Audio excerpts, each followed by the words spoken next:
Good afternoon. Thank you for stopping by the Atlanta Voice Studios this afternoon. Tell us about yourself. Tell us about where you're from and what you do and who you represent in the Georgia legislature. Sure. Well, my name is Gregg Kennard. I'm running for re-election for my third term for District 101. I represent Lawrenceville and Suwannee in Gwinnett County. I'm a lifelong Georgian. I was born at Crawford Long Hospital, that's now Emory, right down the middle of Peachtree, and then I was raised in Gwinnett County. Been there since 1966, so that's the year the Braves came from Milwaukee. It was the first year of the Atlanta Falcons franchise. So I've been here a while. I believe I'm an important voice because I understand where Gwinnett's been, and then I have an imagination for what Gwinnett can be. So I'm an important bridge, and I like to bring that particular perspective down to the work at the Capitol. My day job is I'm a pastor of a church called Inspire Outreach, and also the nonprofit executive of that same organization that works to end homelessness. We have a transitional program with 70 bed spaces, and we're working with individuals who are coming from various places of homelessness, whether that's the bridge, a tent, incarceration, a treatment center.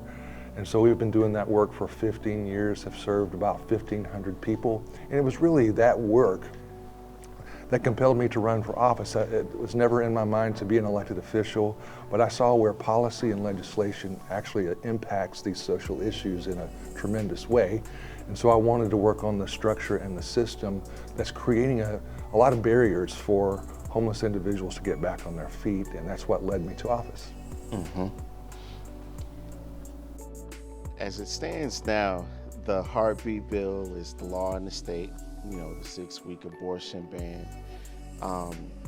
How have you gone to motivate, to empower not only your colleagues in the Capitol, but also the constituents and fellow Georgians who do share concerns about what this could potentially mean for them and their families?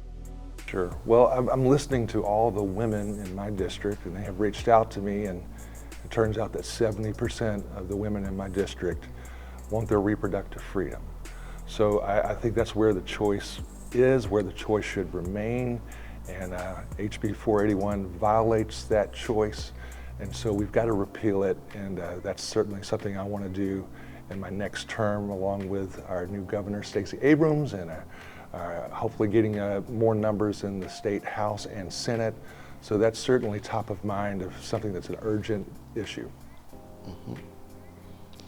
For the last 2 sessions, the cries for election integrity by the Republican Party has dominated headlines. Recently, we saw Kathy Latham, the then GOP chairwoman for Coffee County, escort several members of the forensics firm into the county election office on January 7th of 2021. If reelected, how will you advocate for increased and equitable access to the ballot box? Of course. Democracy works best when there is great engagement and more people involved. So voting should be the easiest thing in the world to be allowed. It should be just the easiest thing for our citizens to do.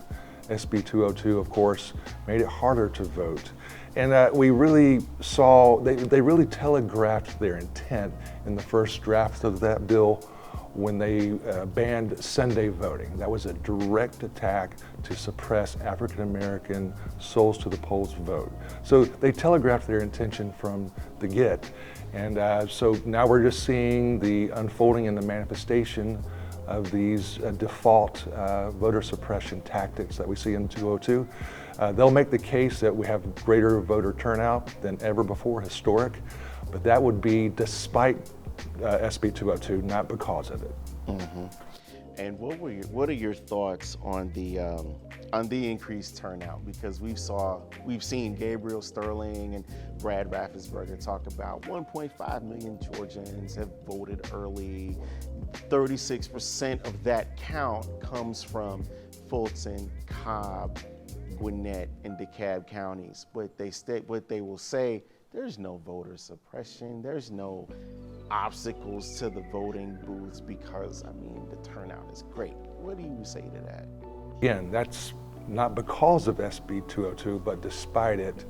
And so what they have done is aroused voters to overcome any obstacle, overcome any hurdle. And so they've awakened the sleeping giant. And I think it's going to boomerang on them in the end. Mm-hmm. The Hope Scholarship has always been a huge topic inside of the Capitol. As we know, the issues began during the Great Recession as Hope failed to cover the soaring costs of higher education. What would you propose to improve Hope's long-term viability?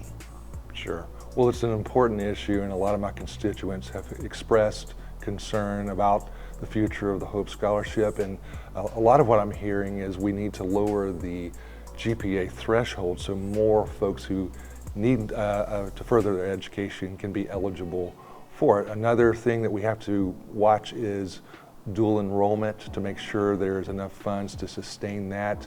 There's been some cutbacks on dual enrollment, and I think dual enrollment is one of the more powerful opportunities that a high schooler will have to get a jump on that college education at a discounted cost, because they're not having to pay for any of the cost while they're in dual enrollment taking college classes while in high school. So that's a great way to economize the Hope Scholarship.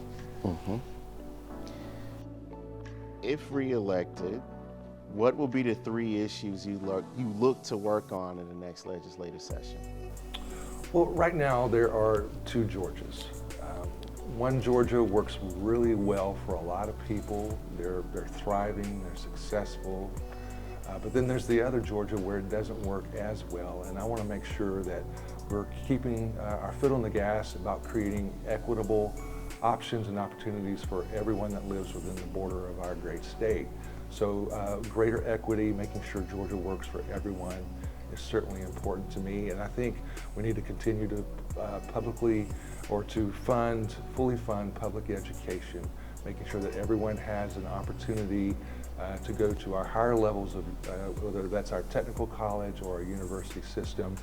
Also, we have to continue the work that we've started on mental health and substance abuse so that we can decarcerate and decriminalize mental health and substance, which will help us end mass incarceration, bring our corrections budget down, increase early learning, expand pre-K, which is a very important issue to me. And so I think putting more emphasis on the front end of issues with creating greater access and funding for treatment of mental health, substance, early child education, and I think we'll see that those particular touching points really pay off on the backside with less corrections, with less poverty, with less poor health outcomes. Mm-hmm. Simple question. Most oftentimes I don't get a straightforward answer. How well do you work with people you fundamentally disagree with?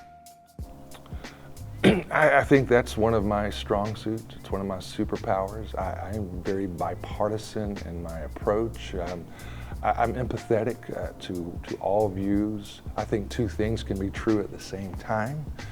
And so it's with that kind of thought and approach that I do work across the aisles. I'm a co-chair of the newly formed Mental Health Caucus, which is a bipartisan, bicameral group, 1 Republican, 1 Democrat on the House side, 1 Republican, 1 Democrat on the Senate side. We now have 100 members strong, and it's a bipartisan because mental health is a bipartisan issue.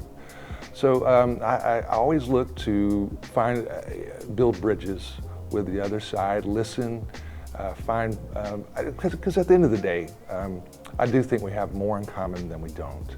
And I think there's always middle ground. I consider myself a moderate Democrat. I consider myself a centrist, and that gives me the ability to work with people on the other side very well. Mm-hmm. And I have the legislative record to show that. Right. Speaking of mental health, I was in the press gallery when Speaker Ralston and others talked about the Mental Parity Act, and it passed without opposition in both chambers.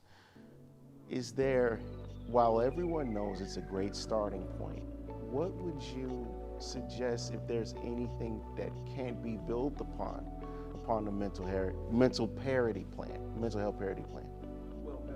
Sponsors of that bill, HB 1013, I know I'm very proud of that work. It's a great start, but as you know, Georgia has ranked almost dead last in terms of mental health access and treatment. So, you know, we've moved the needle. In another year, we won't be last anymore, but we still have a long ways to go as far as where we want to be. And so HB 1013 is simply a good start. It's a big, sprawling 89-page omnibus bill that does a lot, and we've got a good budget to fund it and to implement it. But there'll be a lot of work to do. And as my continued work with the Mental Health Caucus, we intend to bring legislation every session to keep pushing that ball forward so that we get to where we want to be with mental health. Good deal. Again, thank you again, State Representative Pastor Kennard. I appreciate you. Lastly, how can people reach you? Listen, my cell phone number is 678-654-8223. I publish it on all my literature, on all my campaign materials, on my website. I am very accessible, and I want to be, so just call me, text me on that number, 678-654-8223, or you can find me on my website, which is rep-greggkennard.com, and that's rep-greggkennard.com.